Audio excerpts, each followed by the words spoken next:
In 1924, Adolf and Rudolf Dassler started the Dassler Brothers Shoe Company in Germany. And 12 years later, they blew up when they got Jesse Owens, famous track star, to wear their shoes at the Olympics. And business just started booming. However, in 1940, Adolf, nicknamed Addy, was called into service to fight in World War II. And somehow he managed to get out of service, but his brother Rudolf, who they called Rudy, was not so lucky. And he got drafted into service. He was not able to get out, and so he blamed his brother. He said that Addy somehow schemed in order to get Rudy put on the front line so that he could have the shoe business for himself. And he vowed to retaliate. And so a few years later, Rudy, he deserted his post in the war, and he ran home. And he was only there for a few days before he was caught, arrested by the Gestapo.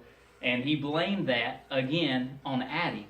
And so they just had this feud that just started. And the two brothers were just going at each other all the time, trying to get the other into trouble.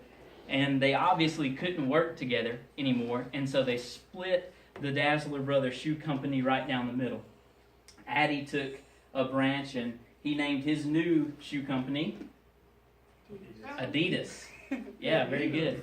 And Rudy took the other half of the company, and I bet you don't know what he named his. Puma. He named his company Puma. And so the rivalry has outlived the two men to this day. And today I want to share with you another story about two feuding brothers. One of the most famous brother rivalries of all time.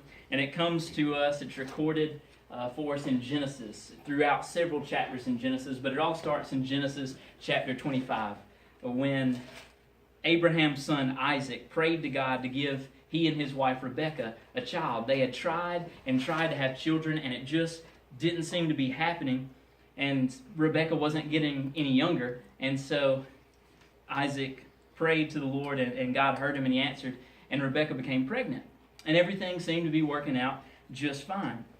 They had already taken the parenting classes, the baby bed was lead-free, they even had the Noah's Ark mobile hanging from the crib, everything was great. And then, all of a sudden, it felt like there was a WWE match going on inside of Rebekah's womb. And I mean, one kick is one thing, but this felt like a soccer game was going on inside of her. And so in the midst of all that pain, Rebekah cried out and she said, God, if this pregnancy is a blessing from you, why is this happening to me? The Lord said to her, 2 nations are in your womb. I imagine she was like, yeah, feels like it. And 2 peoples from within you will be separated. One people will be stronger than the other, and the older will serve the younger, which was a complete reversal of customs at that time. And so sure enough, when Rebekah's water broke and it was time to start pushing, one hairy ginger popped out, and grasping his heel was his younger brother, trying to pull him back in so that he could be the firstborn.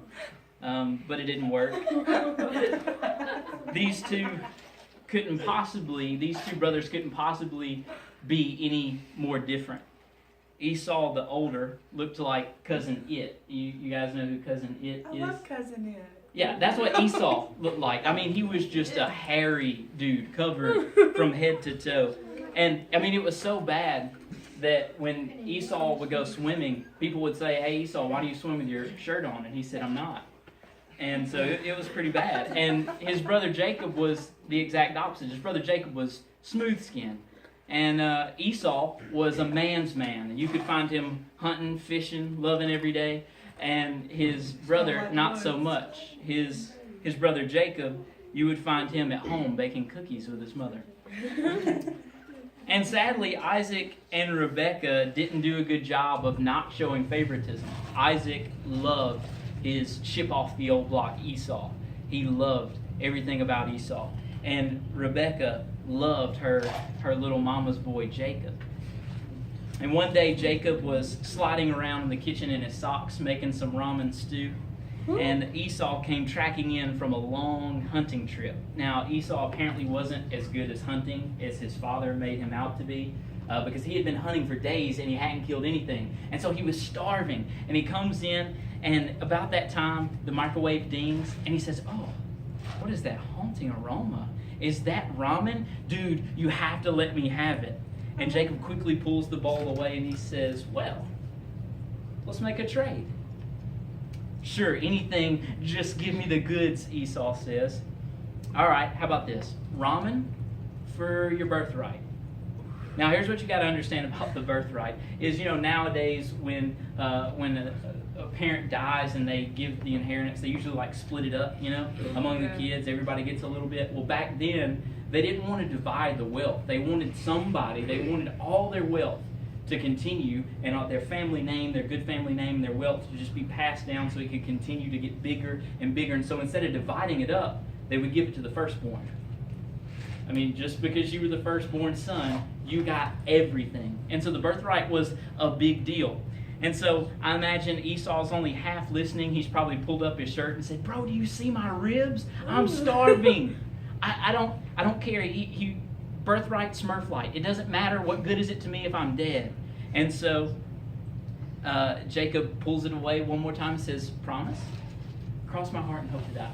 And so it says in Genesis chapter 25, verse 34, it reads, so Esau despised his birthright. Now notice, it doesn't say Jacob through cunning stole the birthright.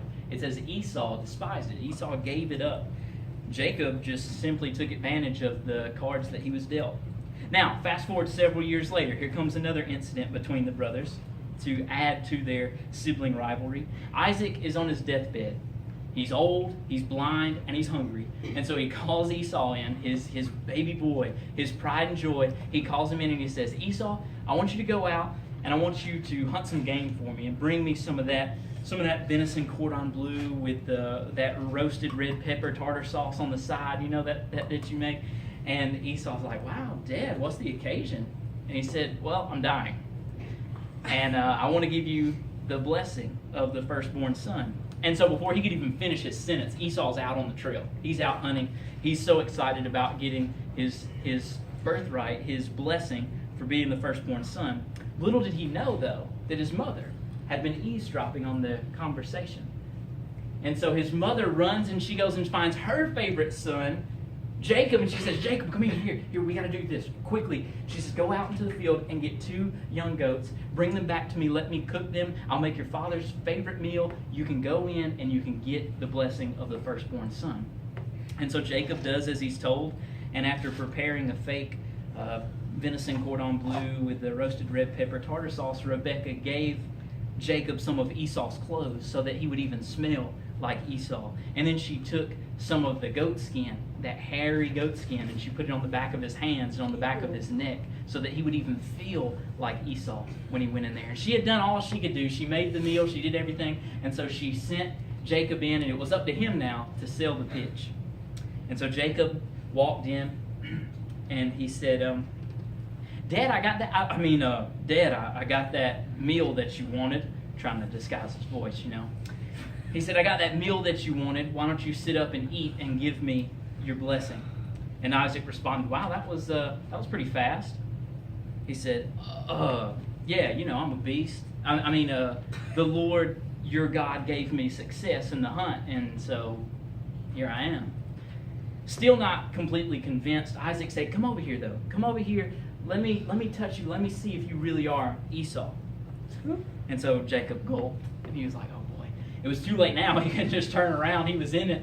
He had to do something, and so he walked over to his father's bedside, and his father grabbed his hand, and he felt it. He said, the voice of Jacob, but the hands of Esau. Whatever, I'm hungry. You sure you're Esau? Yep.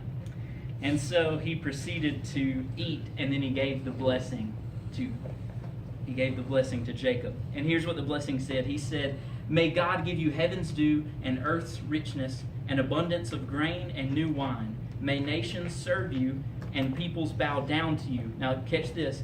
Be Lord over your brothers, and may the sons of your mother bow down to you. May those who curse you be cursed, and may those who bless you be blessed. And so as soon as the blessing is over, Jacob slips out the back door about the time Esau's coming in the front door. And Esau, too, has prepared his father a meal, right? He thinks he's going to get the firstborn blessing. He's all excited. And so he waltzes in, and he's so excited, and he says, Dad, I got that meal that you wanted. And he says, what are you talking about? want seconds. I'm stuffed from the first. Huh? Dad, quit playing games. Sit up, eat, and then give me your blessing. And Isaac says, who are you? It's me, Esau, your firstborn. What do you mean? Uh-oh. And Isaac just begins to tremble violently as he tells Esau, look, your brother, he came in, he deceived me, he took the blessing. And Esau just cries out, no, bless me, bless me. But it's too late. He says, son, you know how this blessing thing works? It's done. He won. I'm sorry, I have nothing left to offer you. I have made Jacob Lord over you, and I have made all of his relatives his servants. And I have sustained him with grain and new wine. And Esau said, isn't he rightly named Jacob? Now Jacob in Hebrew means deceiver. He said, isn't he rightly named Jacob? This is the second time he has taken advantage of me. He took the birthright, and now he has taken my blessing. Esau held a grudge against Jacob, and he vowed to kill him. And so Jacob ran. He fled, and he fled to his mother's hometown, which apparently was somewhere in Alabama, because it says that he married his cousins and had started a family.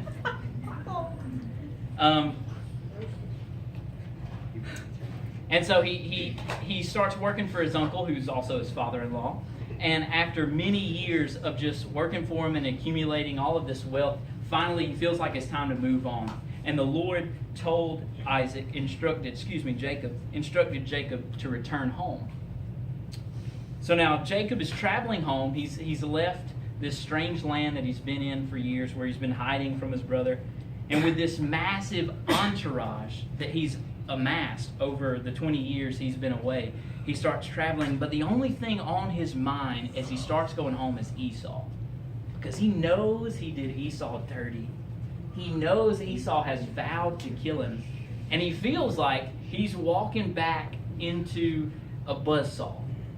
But he's hoping, he's banking on that maybe by now the buzzsaw has turned off. And so he starts heading home. And so he gets some messengers. He says, come here. And he brings some messengers together and he says, listen. I want you to hurry on ahead of us and find my brother Esau, and listen very carefully at what you are to tell Esau. He said, tell him your servant Jacob says, I have been staying with Uncle Laban up until now, and I have cattle and donkeys, sheep and goats, male and female servants, and now I am sending this message to you, my Lord. And so he's thinking, maybe I can send him this polite message, let him know I'm coming. Maybe then this polite message, when it reaches him, he'll decide to spare me, or at least let me explain myself before he tries to kill me. But the messengers return pretty quickly to Jacob, and they say, oh, Jacob, look, we went to your brother, right? And we told him that you were coming, but now he's coming here.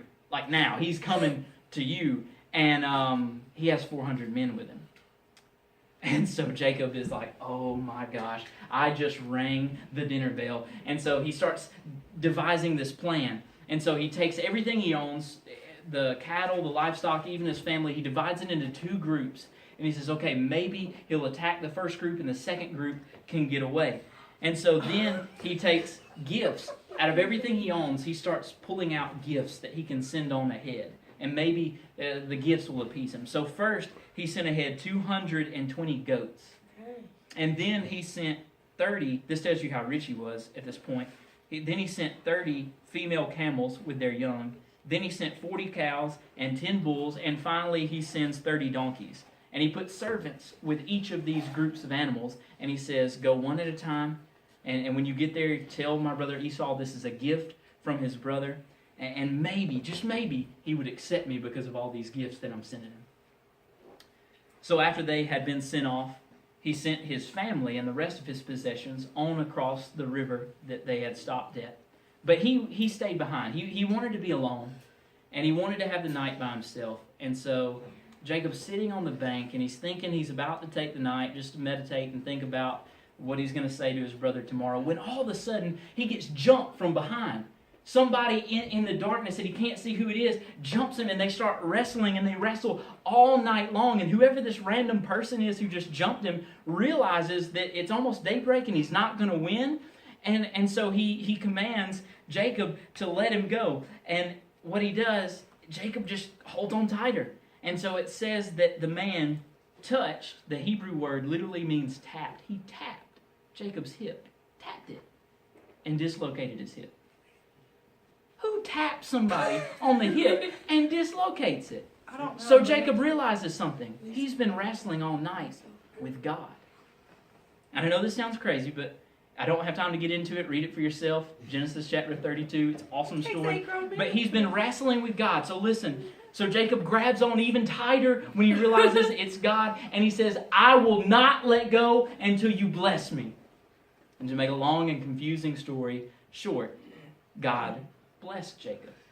And here's what it says in verse 30. Jacob called the place Peniel, saying, it is because I saw God face to face, and yet my life was spared.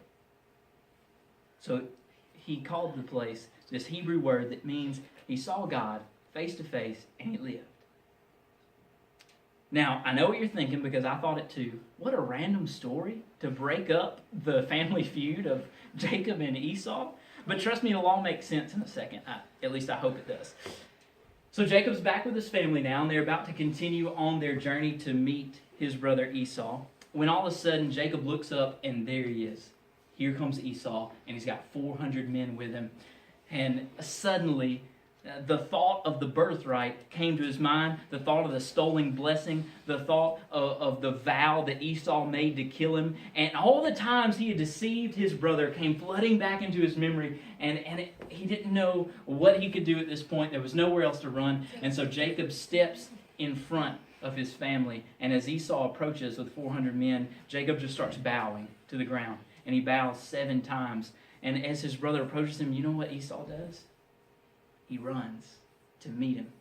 He runs to meet Jacob, who has stolen everything from him, stolen his future. And he runs and he grabs him and he embraces him and he hugs him and he kisses them and they weep together. Pretty crazy.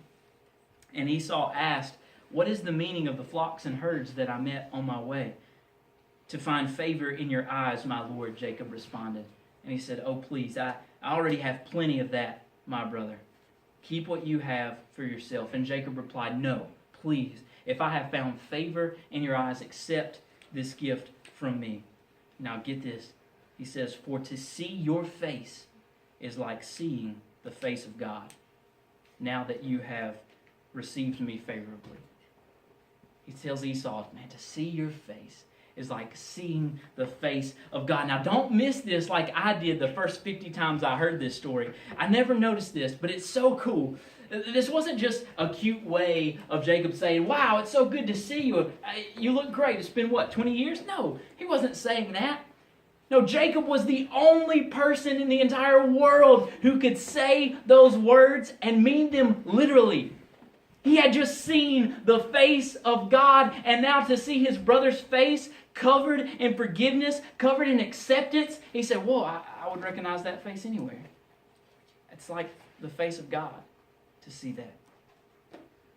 Now, surely the face of God is beyond words, beautiful beyond words, and surely the face of God is more beautiful than anything that has ever existed or that ever will exist. But a face covered in forgiveness is the closest thing that you and I have to offer to each other this side of heaven.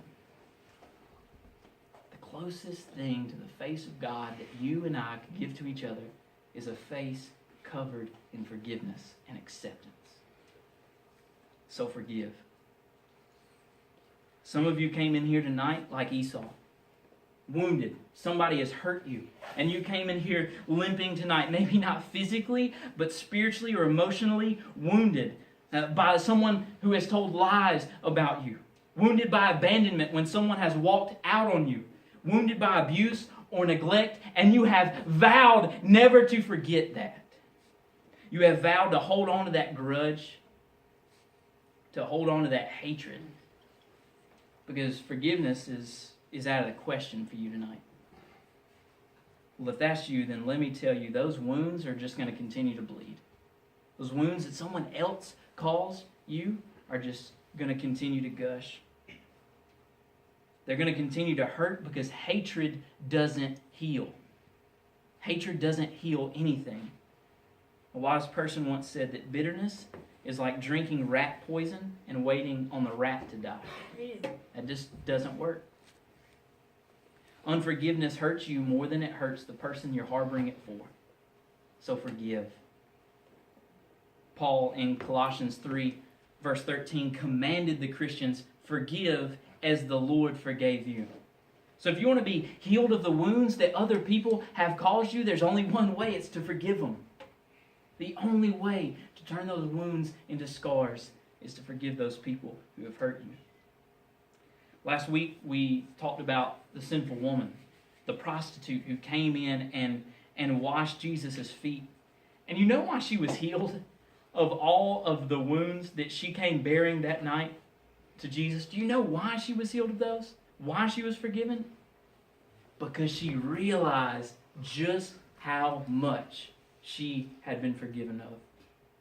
She realized she had a $60,000 sin debt, and she knew there was only one person that could forgive it, one person that could erase it, and his name was Jesus.